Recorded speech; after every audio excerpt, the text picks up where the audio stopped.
রবিবার বিশ্বকাপে ফাইনাল জিততে গেলে ভারতকে উন্নতি করতে হবে 3টি জায়গায়। বিশ্বকাপে একমাত্র দক্ষিণ আফ্রিকা ম্যাচ বাদ দিলে বাকি 7টি ম্যাচ ভালোই খেলেছে ভারত। কয়েকটি ম্যাচ টানটান হলেও শেষ হাসি এসেছেন গৌতম গম্ভীর ও সূর্যকুমার যাদবেরা।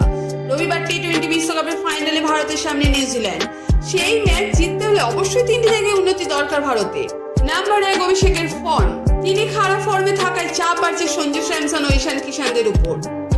সেই কারণে অভিষেকের ফর্মে ফেরা খুব জরুরি, না হলে সমস্যায় পড়তে হতে পারে। 2 নম্বর, বরুণ ও অক্ষরের খেলার বৈচিত্র্য।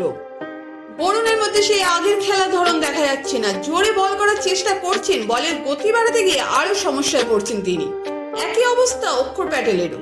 তাকেও ব্যাটাররা বুঝে ফেলেছেন। সেই ফাইনালে পুরো 4 ওভার তাকে দিয়ে বল করাতে চেয়েছিলেন সূর্যকুমার যাদব, কিন্তু মাত্র 3 ওভারে 35 রান দিয়ে দিয়েছেন তিনি। ভারতীয় দলের শক্তি স্পিন আক্রমণ। মাঝের ওপরে স্পিনাররা উইকেট তুলতে না পারলে সমস্যা হবে। নিউজিল্যান্ডের ব্যাটাররা স্পিন ভালোই খেলেন, তাই বরুণ ও অক্ষরের উপর বাড়তি দায়িত্ব থাকবে। 3 নম্বর, ফিল্ডিং এ ধারাবাহিকতা।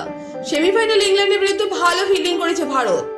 অক্ষর প্যাটেল 2টি ভালো ক্যাচ ধরেছেন, হার্দিক রান আউট করেছেন, কিন্তু সেমিফাইনাল বাদে বিশ্বকাপে ভারতের ফিল্ডিং ভালো হয়নি। রবিবার ভারতের প্রতিপক্ষ এমন একটি দল যারা ফিল্ডিং এ 20 রান বাঁচায়, তাই তাদের হারাতে গেলে ভারতের ফিল্ডিংও ভালো হতে হবে। নিউজিল্যান্ডের ব্যাটারদের চাপে রাখতে হবে, না হলে কিন্তু ফাইনাল জেতা সহজ হবে না ভারতের পক্ষে।